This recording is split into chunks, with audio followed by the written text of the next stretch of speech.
సిర్పూర్ కాగజ్నగర్ శాసనసభ్యులు మిత్రులు పాల్వాయి హరీష్ బాబు గారిని మాట్లాడవలసిన కొత్త.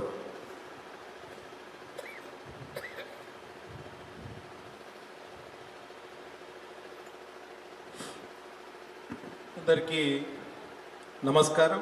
నేను ఎక్కువ ప్రసంగం చేయకుండా, ఎందుకంటే మధ్యలో 3 రోజులు ఉన్నాయి కాబట్టి ఓటింగ్కి సంబంధించిన 4-5 అంశాలు మేము ముందు ప్రస్తావించే ప్రయత్నం చేస్తాం. బోధ్, ఖానాపూర్, ఆసిఫాబాద్, సిర్పూర్ 5 నియోజకవర్గాలకు సంబంధించిన ముఖ్య కార్యకర్తల సమావేశం ఇవ్వాలి. ఆసిఫాబాద్ జిల్లా నుంచి పెద్ద ఎత్తున 25 ప్రభారీలు కానీ ముఖ్య కార్యకర్తలు కానీ పెద్ద ఎత్తున రావడం జరిగింది. ఒక్కసారి కుమ్రం భీం ఆసిఫాబాద్ జిల్లా నుంచి చేతులు ఎత్తవలసిందిగా విజ్ఞప్తి. అందరూ 250 కిలోమీటర్లు ప్రయాణం చేసి పొద్దున 4 గంటలు లేచి ఇక్కడికి రావడం జరిగింది. కాబట్టి మీ కమిట్మెంట్కు మేమందరం ఒకసారి, అందరూ కూడా మిగతా వాళ్ళు కూడా ఒకసారి చప్పట్లతోటి వారికి స్వాగతం చెప్పాల్సిందిగా విజ్ఞప్తి. ఇవాళ సాయంత్రం కల్లా అందరూ తమ తమ బూతులకు సంబంధించిన 5 వ్యక్తులు ఎవరైతే ఏజెంట్లుగా ఉండడానికి అర్హులు ఉన్నారో వాళ్ళ పేర్లన్నీ ఇవాళ మీ జిల్లా అధ్యక్షులకు చేర్చాల్సిందిగా విజ్ఞప్తి.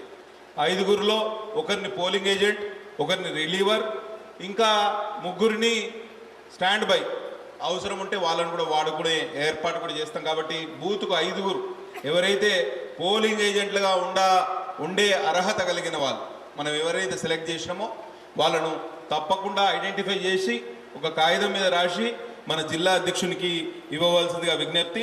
అట్లనే రిటర్నింగ్ అధికారి వారి సిబ్బంది రాత్రే వచ్చి పోలింగ్ స్టేషన్లో పడుకుంటారు. కాబట్టి ఒకరోజు సాయంత్రమే మీరు పోయి పోలింగ్ స్టేషన్లో చూసుకోవాలి, ఎక్కడున్నది పోలింగ్ స్టేషన్, మన సౌకర్యవంతంగా ఉన్నదా, ఏదైనా సమస్య ఉన్నదా, ఏదైనా ఇబ్బంది ఉంటే మా దృష్టికి తీసుకురండి.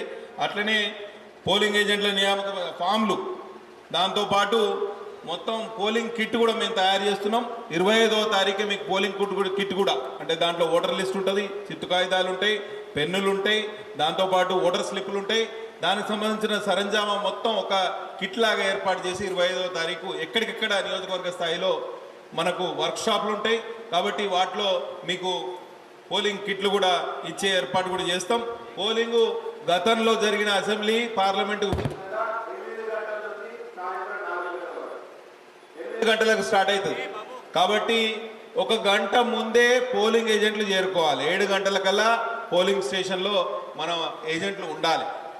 దాంతోపాటు బయట ఉండే కార్యకర్తలు ప్రతి పోలింగ్ స్టేషన్లో, ఎందుకంటే టీచర్సు మరియు గ్రాడ్యుయేట్ ఇద్దరికి సంబంధించిన పోలింగ్ స్టేషన్లు ఒకటే ప్రెమిసెస్లో, ఒకటే ప్రాంగణంలో ఉంటాయి. కాబట్టి 100 మందికి తక్కువ కాకుండా మన కార్యకర్తలు ఆ పోలింగ్ స్టేషన్ పరిధిలో 200 మీటర్ల దూరంలో ఉండవచ్చు.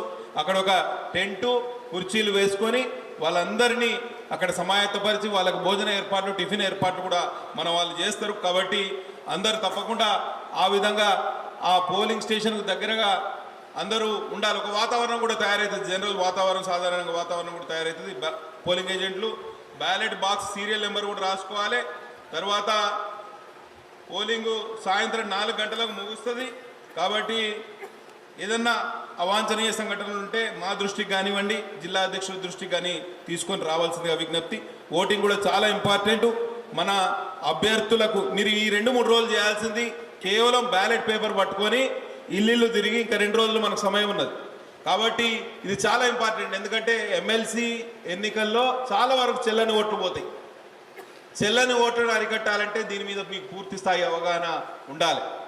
మనం లోపలికి పోగానే ప్రిసైడింగ్ ఆఫీసర్ మనకు బ్యాలెట్ పేపర్ ఇస్తాడు, ఇదే బ్యాలెట్ నమూనా బ్యాలెట్ పేపర్. దాంతోపాటు ఈ ఊదా కలర్ రంగు ఏదైతే వైలెట్ కలర్ స్కెచ్ పెన్ ఇస్తాడు. ఇవి 2, ఈ పెన్ను తప్పించి వేరే ఏ పెన్ను మీరు ఉపయోగించినా దండగా, మీ సొంత పెన్ను ఉపయోగిస్తే అది చెల్లని ఓటు. కాబట్టి మన అభ్యర్థులు ఇద్దరు కూడా, ఇటు టీచర్ల ఎమ్మెల్సీ అభ్యర్థి కొమరయ్య గారు, మన అంజిరెడ్డి గారు, ఇద్దరు కూడా మొదటి క్రమ సంఖ్య సీరియల్ నెంబర్ 1లోనే ఉన్నారు. ఈ పెన్ను తీసుకొని ఇక్కడ 1 అని ఇండియన్ అంకె, మన ఇండియన్ ఏదైతే మనం యూజువల్గా రాస్తామో 1 అని ఇదే స్కెచ్ పెన్ తోటి, మార్కర్ తోటి 1 అని ఇట్లా రాయాలి. 1 అని ఇట్లా రాస్తే సరిపోతుంది.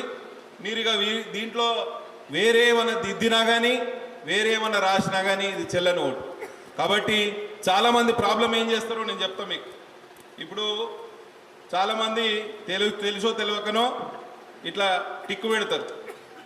ఇట్లా టిక్కు పెడితే చెల్లని ఓటు. అవునా? మీరు ఇంటూ పెట్టినా చెల్లని ఓటే, ఇట్లా ఇంటూ పెట్టినా చెల్లని ఓటే, ఇంటూ పెట్టినా చెల్లని ఓటే. మీరు దాని మీద ఒకటి అని ఏదైనా రాసినా అది చెల్లని ఓటే. ఏది రాసినా ఇట్లా ఒకటి అని లేకపోతే ఓఎన్ని 1 ఇట్లా రాసినా కూడా చెల్లని ఓటే. కాబట్టి మీరు దీన్ని సంతకం చేసినా వేరే ఏమి రాసినా కూడా ఇది చెల్లని ఓటు కిందనే లెక్క. అయితే 2, 3 ప్రాధాన్యాలు. ప్రయారిటీ నెంబర్ 1 మన అభ్యర్థికి. గ్రాడ్యుయేట్స్ ఎంతమంది ఉన్నారు ఇలా ఈ 25 ప్రభారిలో? దాదాపుగా చాలా మందికి, సగం మందికి ఓట్లు ఉన్నాయి. కాబట్టి ఈ ఓట్ల ప్యాటర్న్ ఏదైతే ఉంటుందో మీకు కూడా తెలిసి ఉండాలి.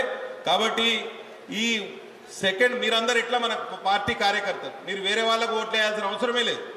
కాబట్టి మీరు మొదటి సంఖ్యలో ఉన్న ఈ మొదటి సీరియల్ నెంబర్లో ఉన్న మన వ్యక్తికి, మన అభ్యర్థికి 1 అని రాసి ఇక 2, 3 ఎవరికి రాయకపోతే బెటర్. ఎందుకంటే వేరే వాళ్ళని పెంపు చేయాల్సిన అవసరం మనకు లేదు.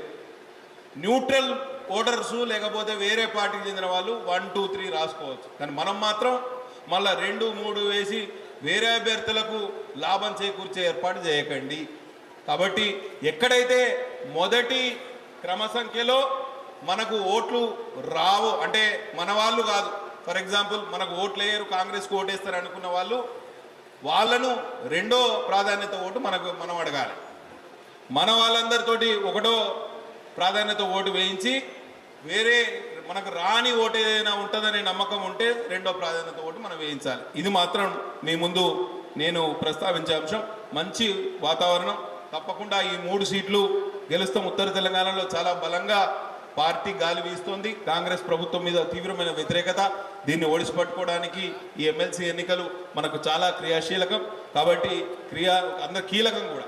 కాబట్టి ఇవాళ కిషన్ రెడ్డి గారు ఎంత దూరం ప్రయాణం చేసి రాత్రంతా ఇక్కడనే నిద్ర చేసి ఇవాళ పలు కార్యక్రమాలు అటెండ్ అయ్యి ఇక్కడ రావడం జరిగింది. మీరందరూ ఈ 3-4 రోజులు అందరూ కూడా శక్తివంతం లేకుండా కృషి చేయాలి, మన అభ్యర్థులను గెలిపించాలి. అంజిరెడ్డి గారు సీనియర్ నాయకులు, సేవానిరతి గల నాయకులు, వారికి గ్రాడ్యుయేట్స్ ఎమ్మెల్సీ తరఫున, కొమరయ్య గారికి టీచర్ల ఎమ్మెల్సీ అభ్యర్థిగా మనం నిల్చుంటున్నారు. కాబట్టి ఇద్దరు కూడా మీరు మద్దతు తెలపవలసిందిగా కోరుతూ సెలవు తీసుకుంటున్నా.